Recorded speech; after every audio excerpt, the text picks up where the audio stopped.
programang ito ay rated SPG. Striktong patnubay at gabay ng magulang ang kailangan. Maaaring may masiselang tema, lengguwahe, karahasan, sexual, horror o droga na hindi angkop sa mga bata. God, Zoe! Ano nangyari sa'yo, anak? At tumakas tanda eh. Yan, nabaril tuloy sa doktora. Narito na nga ang ating pakaabangan ngayong Miyerkules sa Abot Kamay na Pangarap. Kinagulat nga ni Moira ang nangyari dito kay Zoe dahil sa tama ng baril dito ni Don Pepe. At dito nga, natila nag-alala ng gusto itong si Moira na kung papaano mapagamot itong si Zoe na hindi mahahalata dito nila RJ at ni Giselle, na baka isipin nila na may kinalaman pa itong si Zoe at Moira sa pagkawala nga dito ni Don Pepe. At dahil hindi nga natuloy ang transaksyon na hindi nabawi ni RJ at Giselle itong si Don Pepe at nakuha naman nila Moira at Balahadja itong pera na napakalaki. Samantala, dumating din naman itong si Lynette dito sa Apex Hospital at nagkausap sila dito ni Annalyn at nalaman din ni Annalyn ang buong pangyayari dito kay Lynette. At labis nga itong nakonsensya sa nangyari na imbis si Lynette ang pagtuunan ng pansin dito ni Annalyn sa akala niya na itong si RJ ang mapapahamak at ito pala ang kanyang ina. At dito naman na humingi ng dispensa itong si Annalyn sa kanyang ina na si Lynette. At dahil tapos na nga ang pangyayaring iyon, sana wag na daw maulit.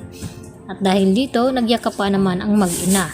Samantala, ipinagtataka na talaga dito ni Giselle at RJ na kung bakit biglang nawawala itong si Zoe sa oras ng trabaho. At pati itong si Doc Ray ay tinanong ni RJ kung alam ba nila kung nasaan nagpupunta itong si Zoe.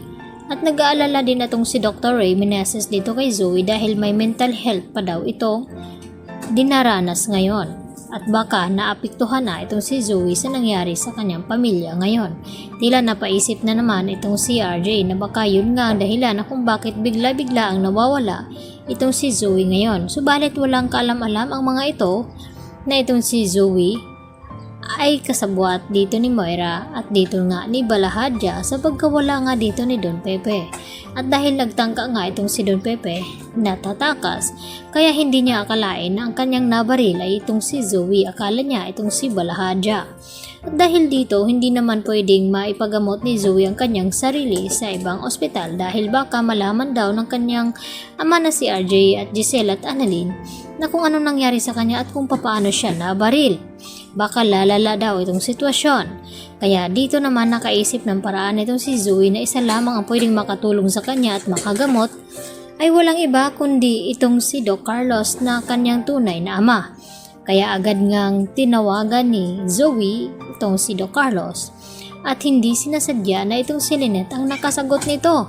At dito nga na nabanggit dito ni Zoe na may malaki siyang problema at kinakailangan niya ng tulong sa oras na ganoon. Tinawag pa niyan daddy itong si Doc Carlos at nagtaka naman itong si Lynette na kung bakit tinatawag ni Zoe na daddy.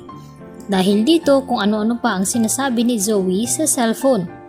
Hanggang sa biglang dumating itong si Carlos at inagaw ang cellphone mula dito kay Lynette at wala na ngang magawa pa itong si Carlos dahil nalaman na nga ni Lynette dahil sa pagtawag nito ni Zoe na ama itong si Carlos. At aaminin na nga ba nila ang buong katotohanan?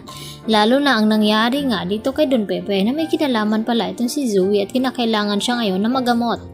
At itong si Carlos lamang ang makakagawa nito.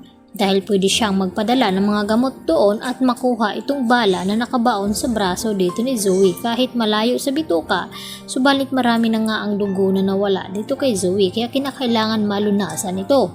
Kaya yan naman ang ating pagkatutukan mamaya mga kapuso, kung dito na kaya mabibisto at magwawakas ang mga pangluloko at pagsisinungaling dito ni Zoe at Carlos.